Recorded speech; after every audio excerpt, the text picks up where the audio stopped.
We're in the midst of a major confrontation between an irresistible force and an immovable object.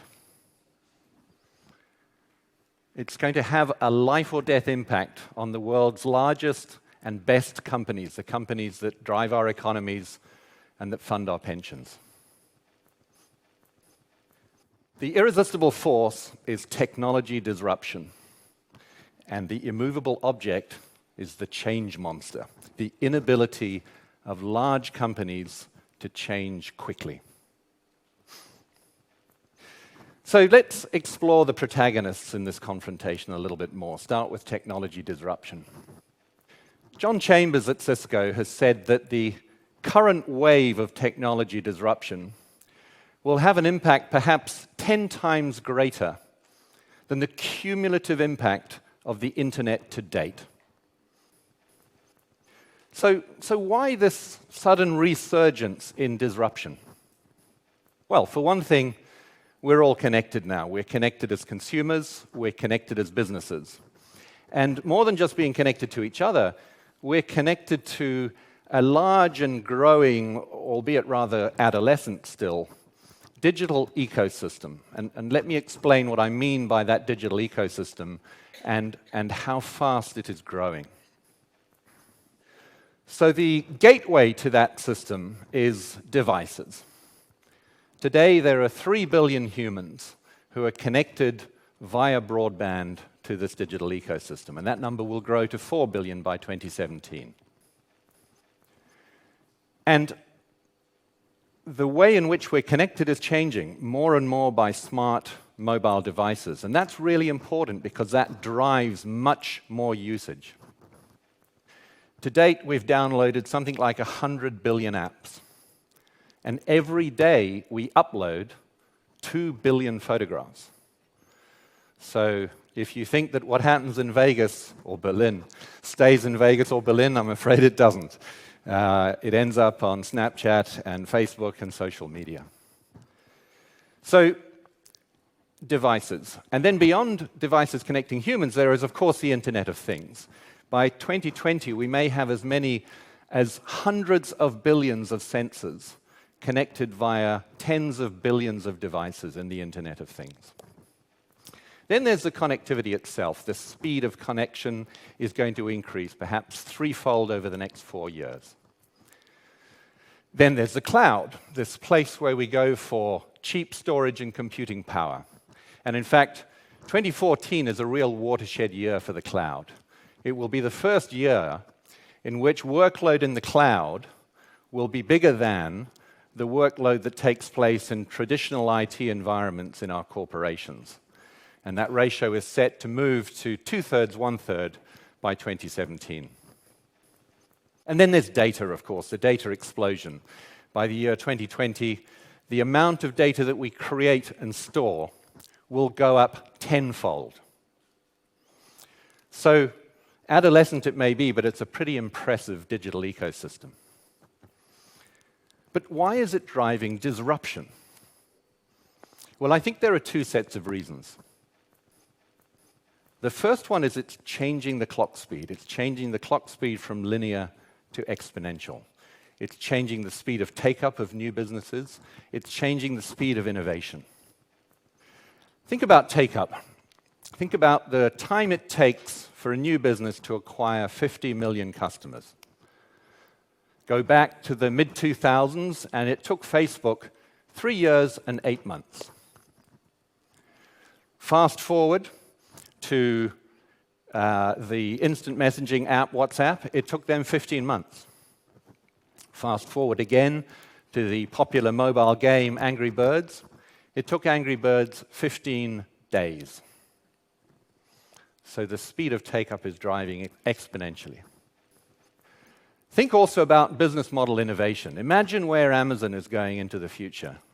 It's quite possible that in the not too distant future, maybe 50% of everything you need will be available through Amazon and will be delivered to your doorstep within 4 hours of you ordering it.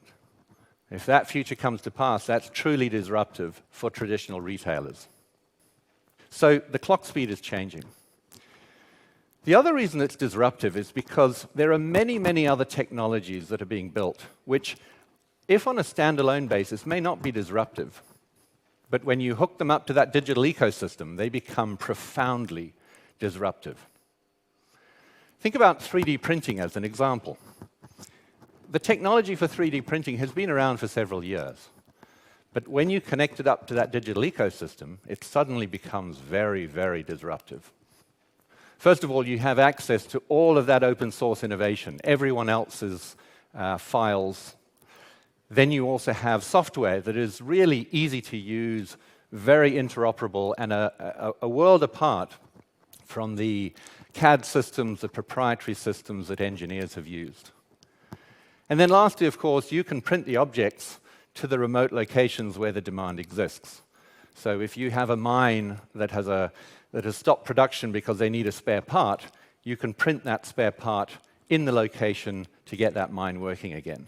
In the future, we'll be printing body parts that we'll be able to print in the location where the individual whose life is at risk exists. So I think this digital ecosystem really does drive disruption, and it spells a world of real opportunity until we consider the immovable object, the inability of large organizations to change. So we all know that change is difficult. About 70% of change programs fail in large organizations. And that's at the normal old clock speed. Things get tougher in this new world. Tougher for a couple of reasons. Firstly, leadership. Leaders tend to make decisions based on experience. The problem is, many of today's leaders don't have a lot of experience in disruptive technology. And so that's the problem. I was speaking to a CIO recently who said, I'm worried about the cloud. I'm actually not sure it's mature enough, so my strategy is to wait and see. I'm going to hold back. That's that risk-averse thinking that comes from the lack of experience. Cognitive scientists call it unconscious learning, and it drives a risk-averse behavior. Then there's also organizational inertia. Organizations tend to reward delivery of results today, more so than the building of capabilities that will deliver results tomorrow. And so imagine, for example, you're in the sales force of a print media company. So your job is to sell advertisements in the newspaper, and you're good at it. The problem is that market is declining.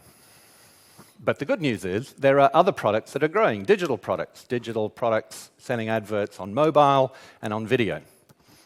But you're distrustful of those products. You don't know them well. You don't know whether your customers will like them. And therefore, to hit your sales targets, what you're most likely to do is drive harder in the old product set. And so the outcome for organizations is incremental. If I give you the example of the telecommunications industry, it's improving its productivity, but at a rate of about 3 to 6% per annum. These are linear outcomes, incremental outcomes, against a world of exponential opportunity. So I think the big question is, what happens next? Clearly, a lot of companies will fail. There are academics who talk about the fact that if you imagine the Fortune 500 in the year 2020, then 3/4 of the names of those companies we won't recognize. So what do you need to do to make sure that your company is not the Kodak or the Encyclopedia Britannica of the future? I think leading corporations are doing at least 3 things. The first one is around the leadership. We need to challenge that mindset of unconscious learning. We need to unlearn some of that experience. We also need to add executives to the leadership team who are digital natives and who don't have anything to unlearn. So as you think about the constitution of your leadership team, think more Tesla than some of the traditional automotive companies. Think more Red Hat than the traditional software companies.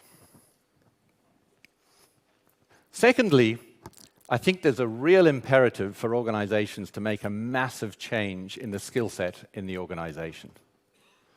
So some companies are building disruptive businesses. Telstra, the Australian telco, is building a disruptive software business. But it's interesting, it's building at some distance from the main organization so that it can have a different clock speed, it can have a different culture. And then back in the core of the business, of course, there are some major skills shifts that need to happen. It's less about hardware and more about software. It's less about traditional IT, it's more about digital and mobile. And it's absolutely about data and analytics. So companies like American Express and BNP Paribas are good examples of companies who are starting to put digital and data at the heart of their operating model. And then thirdly, it's about change management, and it's about making that change happen at scale, at an industrial level. As an example, Cisco is currently involved in a change program involving 25,000 engineers globally in order to make them more adaptive, more agile, and more efficient. So I think that this confrontation is actually changing the nature of competition. And I think that over the next 2 CEO tenures, we're actually going to see a redefinition of what competitive advantage means. I think competitive advantage will mean the speed and the effectiveness of your organization's ability to change. Will you be able to change your organization's clock speed from linear to exponential? Or will you be devoured by the change monster? Thank you.